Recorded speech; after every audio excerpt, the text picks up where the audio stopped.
પંચાયતના સભ્યો દ્વારા આસિસ્ટન્ટ ટીડીઓ કુસુમબેનને રોકવામાં આવ્યા હતા। ત્યારે ધોળકા ટીડીઓએ ધોળી ગામે આવી મામલાને શાંત પાડવામાં આવ્યો હતો।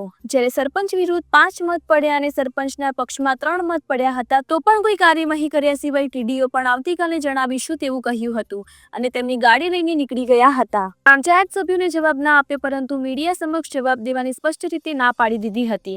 ત્યારે ટીડીઓ તથા સરકારી અધિકારીઓ ઉપર અનેક સવાલો ઉઠ્યા છે। રિપોર્ટર મહેશ મકવાણા, અમદાવાદ। आपनु नाम जणावशो? चावड़ा प्रवीणसिंह प्रतापसिंह।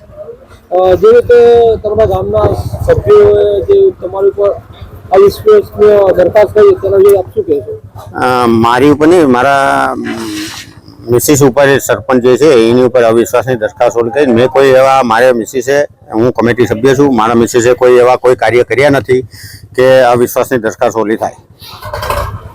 हाईकोर्ट में जे हुकम जारी थयो छे तो भी अधिकारी आई कोई जवाब नहीं आपको एना विषे आपने कहेवा मांगो? कायदो कायदानुं काम करशे, जे छे अमने मंजूर छे।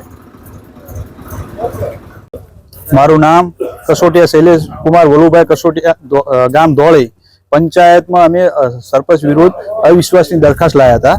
तेनी माटे तालुका अधिकारी आया था, तेमने अमने स्पष्ट जवाब सारो आल्यो नथी। अमे अमारी प्रमाणे 5 सभ्योनी अमारी मेजोरिटी हती અને એ સામે 3 હતા તો અમને એટલે 2/3 કંઈક નિયમ સમજાયા કે તમે એના કારણેથી તમે પાછા રહો છો, પણ અમારી પાસે 5.29 નો હાઈકોર્ટમાં પહેલેથી ઓર્ડર છે, પણ અમારી પાસે 5.33 નો ઓલું હતું મેજોરિટી, તોય અમને એમને વિખોટ્યા છે।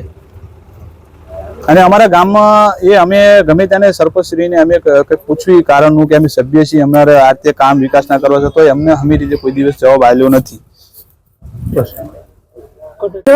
बच्चूभाई मानाभाई परमार। અને ક્યાં રહેવાનું ને શું ધોળી ગામ।